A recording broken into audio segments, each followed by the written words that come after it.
Bonjour Aurélie. Bonjour Nicolas. Comment vas-tu? Je vais très bien. Il fait chaud chez moi.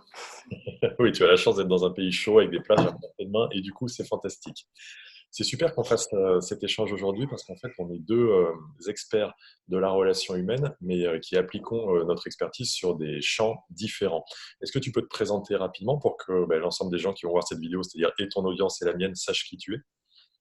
Oui, alors je m'appelle Aurélie Dubois et je suis initiatrice de Reliance Amoureuse et aussi experte en communication authentique et bienveillante.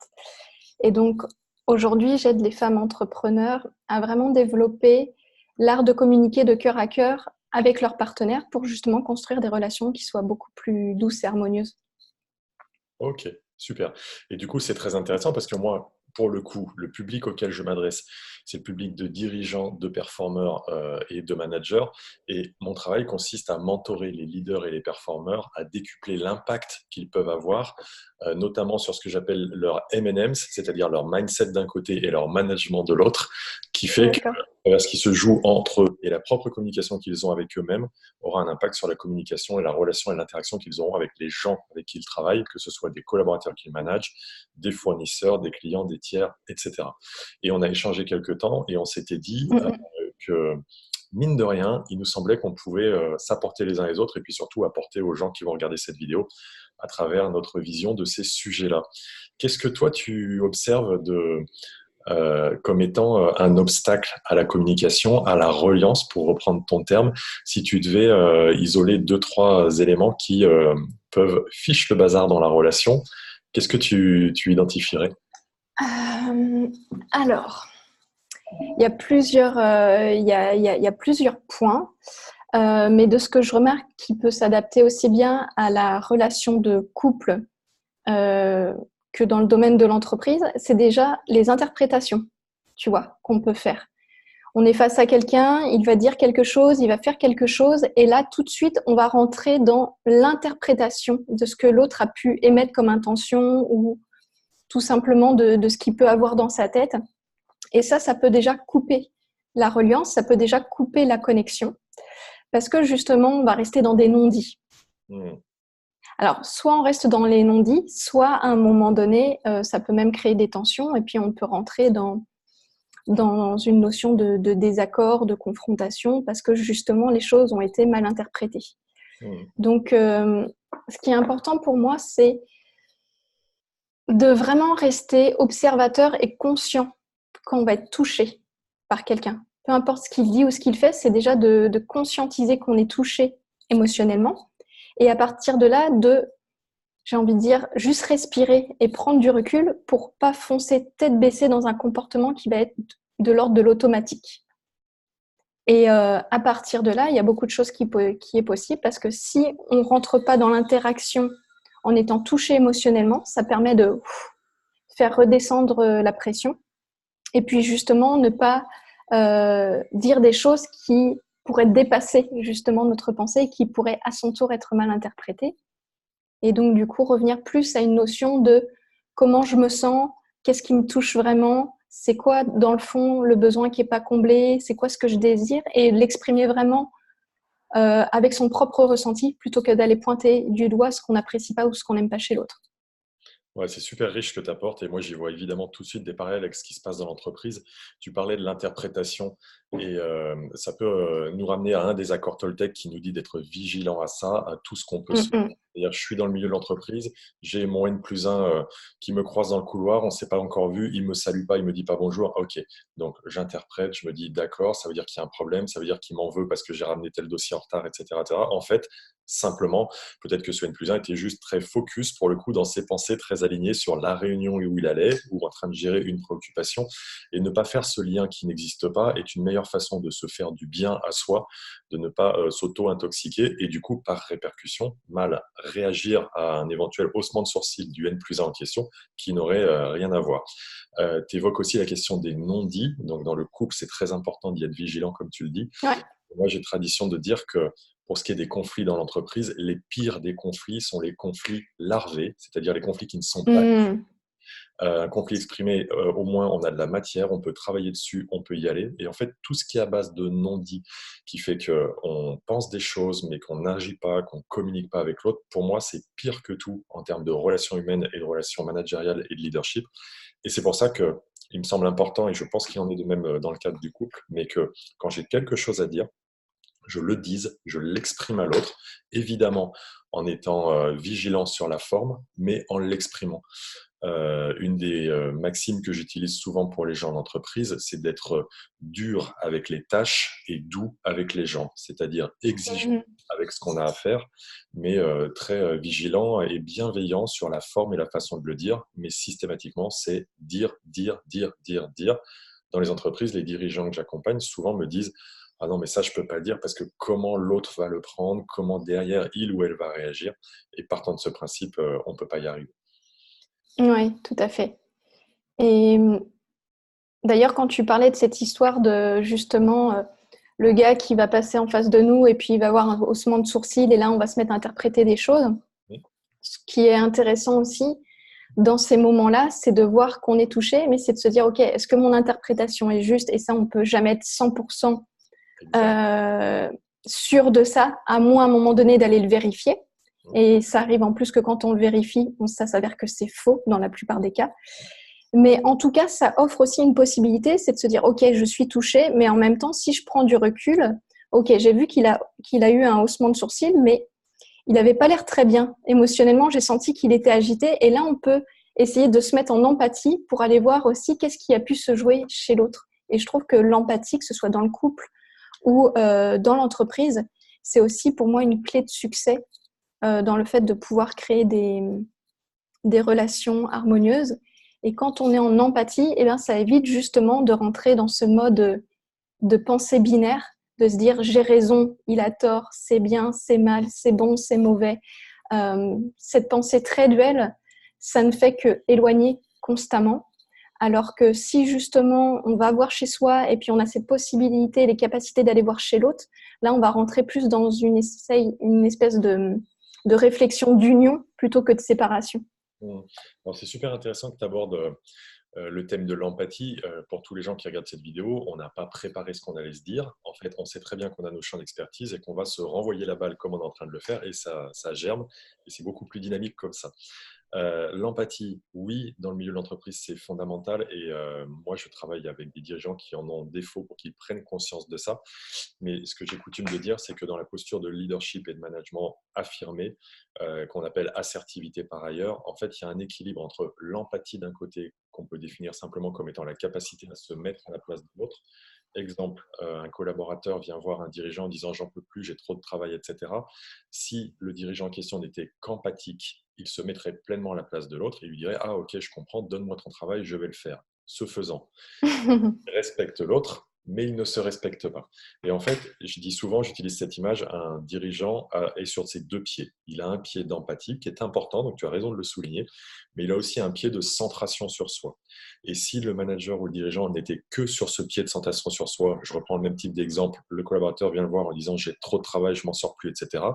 Si je n'étais que sur un pied de centration sur moi, je lui répondrais eh bien, écoute, tu te débrouilles, c'est ton boulot, c'est pas mon problème, j'en ai rien à secouer, etc., etc. Ce faisant, je ne le respecte pas, mais je me respecte. Et en fait, pour moi, la juste posture, peut-être que tu vois, là, on a quelque chose qui est lié dans l'univers managérial, mais pas pleinement, c'est d'être dans cette position d'assertivité, qui signifie affirmation de soi respectueuse de l'autre, qui comprend une partie d'empathie, mais qui n'est pas que l'empathie.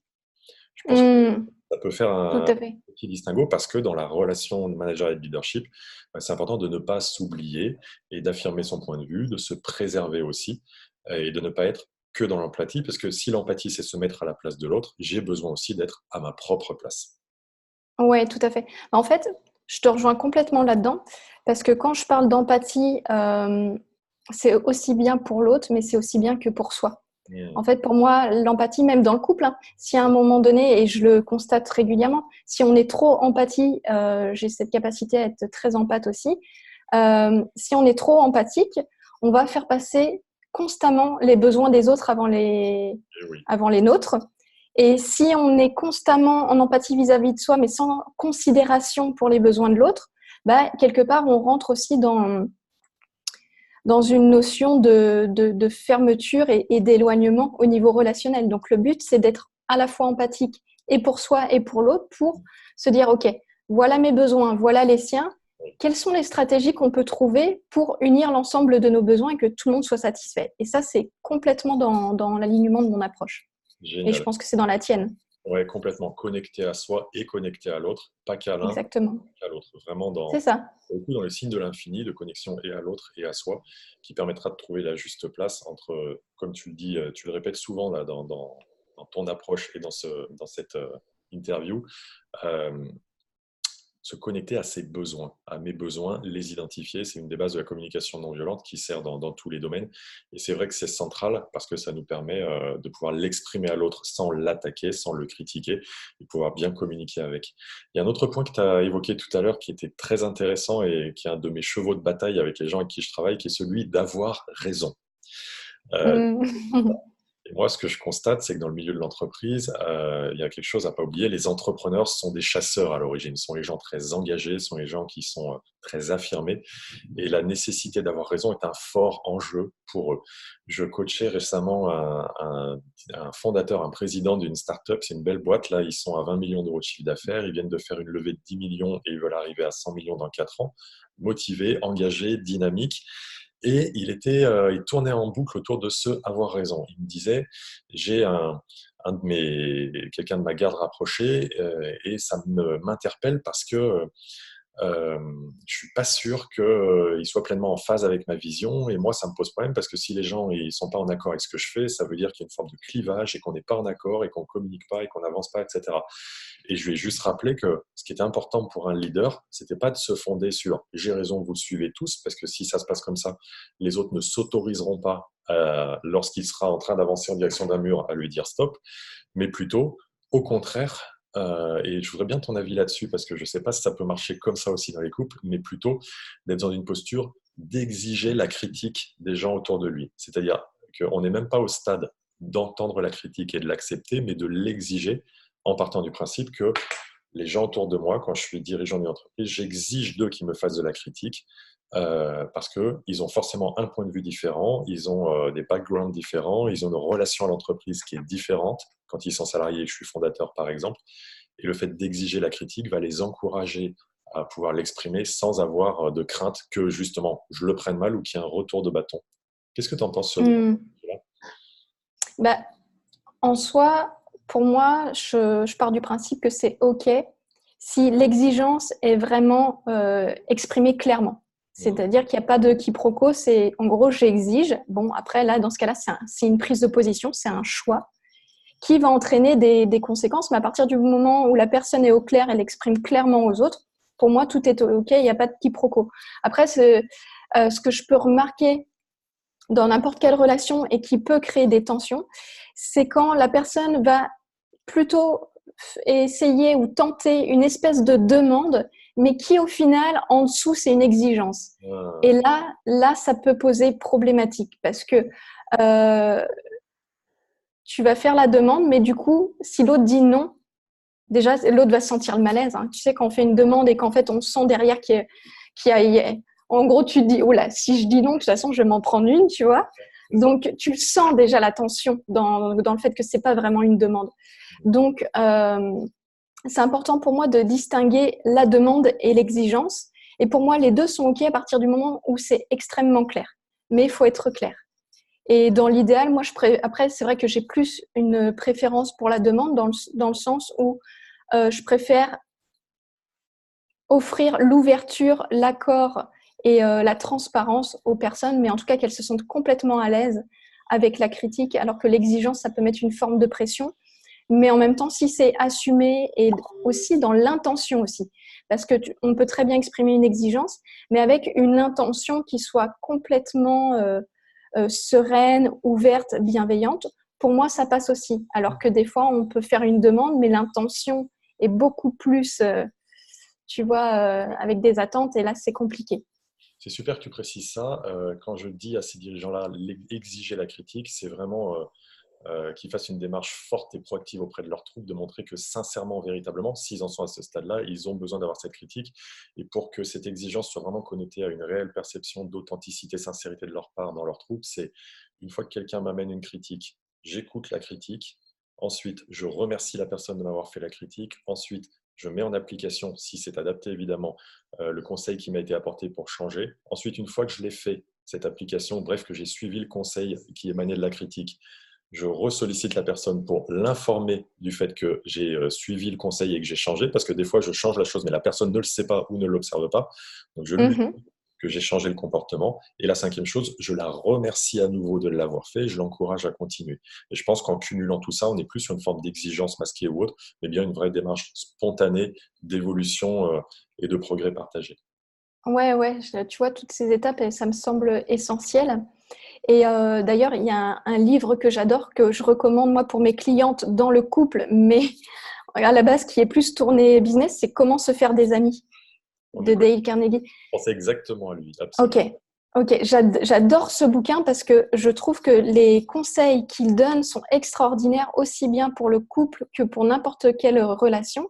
Et dans ce que tu me partages là, je me dis, on peut très bien aussi exiger quelque chose, mais comme on est des êtres qui aiment donner du sens aux choses, ben, on peut très bien aussi expliquer le pourquoi et les bénéfices que ça va apporter à la personne, à soi, à l'entreprise, Oui. si l'autre s'autorise et se permet de faire la critique. C'est super que tu parles de ça parce que moi, il y a trois grands principes de Dale Carnegie qui viennent de ce livre-là que j'adore et c'est l'occasion de les rappeler là pour ceux qui nous écoutent. Ne critiquez pas, ne Mm, condamnez pas et ne vous plaignez pas. Et du mm, coup, mm. je pense que c'est transférable dans ton univers et dans le mien. La critique, alors c'est pas antagoniste avec ce que je disais tout à l'heure sur le fait d'exiger la critique, mais là, c'est la critique gratuite, basse, pour le principe de le faire Mm. en mode constructif. C'est ça que Dale Carnegie nous explique dans son livre.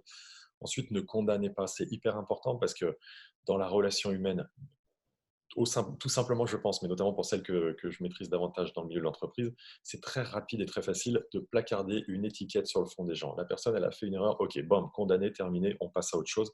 Or, ça ne peut pas fonctionner comme ça pour la simple et bonne raison qu'on est des humains, qu'on n'est pas parfait, et que le premier qui veut condamner quelqu'un oublie très vite que lui-même n'est pas parfait, a commis des boulettes, des maladresses, des fois a été moins bienveillant que d'habitude. Ça nous arrive à tous, à toi, à moi, à tous les gens d'entreprise. Donc, condamner, je trouve ça très excessif dans le sens, OK, c'est comme ça, cette personne, c'est terminé. Et puis, le troisième principe de Dale Carnegie, ne pas se plaindre, c'est-à-dire ne pas se mettre, et là aussi, je pense que ça nous rejoint bien dans nos approches, en position de victime et vraiment d'aller adopter pleinement notre responsabilité sur les événements qui arrivent. C'est certain que dans notre vie, dans les relations de couple de ton côté, dans les dynamiques d'entreprise par ailleurs, on vit parfois des désagréments, des challenges, des choses difficiles dans lesquelles certains acteurs, actrices jouent, mais nous sommes pleinement responsables de ce qui se présente. Et ça me semble important. Qu'est-ce que tu en penses de ce point de vue-là? Bah, je te rejoins encore une fois dans le sens où peu importe l'action qui arrive face à nous, on a tout le temps la responsabilité de l'accueil de ça, de comment on va l'interpréter, de comment on va le prendre pour nous. Et ça fait partie aussi du travail que je fais avec mes clientes, c'est de faire ce travail de distanciation quand le partenaire peut dire ou faire quelque chose qui touche. Je leur répète que ce n'est pas visé vers elle en tant qu'individu, ça vient juste raconter une histoire à propos de l'autre et encore une fois de ses besoins qui ne sont pas satisfaits.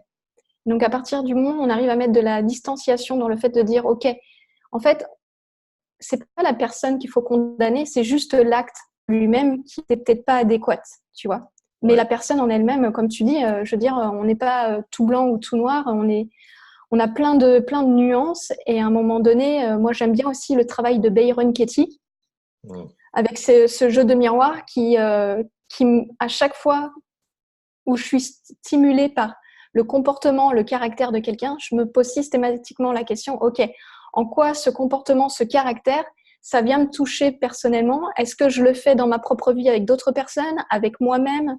Est-ce que ça me rappelle à quelque chose du passé? Et systématiquement, c'est oui. C'est oui, absolument. ça vient toujours parler de moi, mais c'est juste que moi, je ne le vois pas, donc c'est plus facile de le voir chez les autres.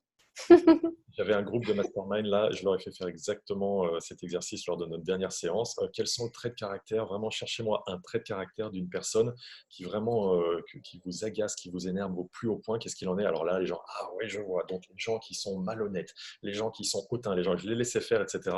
Et je les ai laissés dérouler par eux-mêmes. À quel moment est-ce que moi, je manifeste ce trait de caractère? Ah bon? Ah oui, à quel moment est-ce que quand l'autre me le manifeste, c'est bon et utile pour moi, etc., etc. Et en fait, ça a été même un moment un peu délicat pour certaines et certains des participants qui, du coup, ont pris conscience du fait qu'ils manifestaient ça en eux, mais c'est très bénéfique parce que par rebond, ils seront moins pour le coup dans le jugement lorsqu'ils identifieront ça chez les autres, d'une part, donc c'est plutôt chouette, et d'autre part, ils le manifesteront moins eux-mêmes. Et c'est vrai que ce travail de Byron Katie il est très, très, très intéressant. C'est même primordial. Et puis pour rebondir pleinement sur ce que tu dis, pour moi, qui serions-nous pour critiquer qui sont les personnes? On n'est pas Dieu, je ne sais pas qui je serais pour dire cette personne, ce qu'on entend en entreprise, c'est un nul, c'est une buse, c'est un mauvais. Ce qu'est la personne, en tout cas dans l'entreprise, mais par ailleurs certainement, on n'est pas là pour le juger. Par contre, ce qu'a fait la personne, ce qu'elle a produit, réalisé face à une demande, oui, on peut travailler dessus et faire du feedback et objectiver que ça s'est plus ou moins bien passé en s'appuyant toujours sur des faits, des faits, des faits, non pas des ressentis, des sentiments et des opinions. Ouais.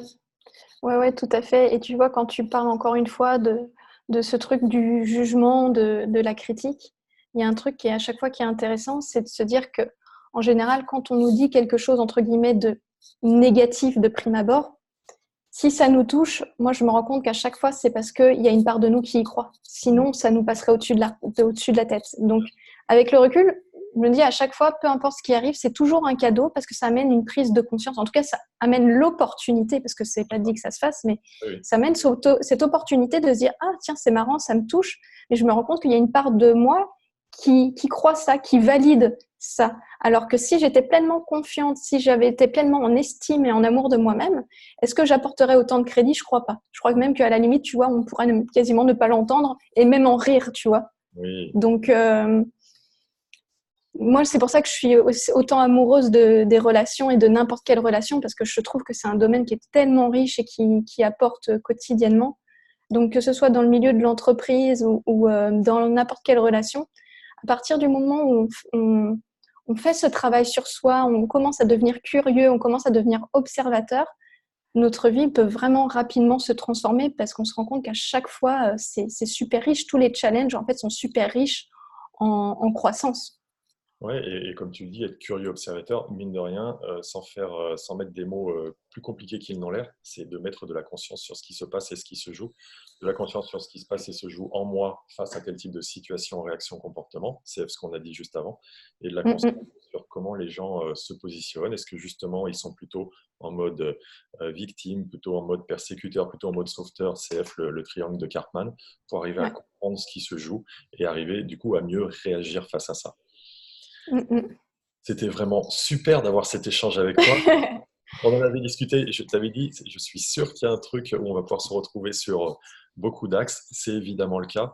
Je vous invite, je mettrai tes coordonnées sur ma page Facebook où je diffuserai cette vidéo de sorte que les gens qui souhaitent pouvoir bénéficier de tes magnifiques apports puissent être connectés avec toi. Je te mettrai à disposition cette vidéo évidemment pour que tu puisses la partager aussi. Merci beaucoup Aurélie pour ces super apports et je te dis à très vite dans tous les cas. Oui, merci beaucoup pour cet échange et au plaisir et à très bientôt.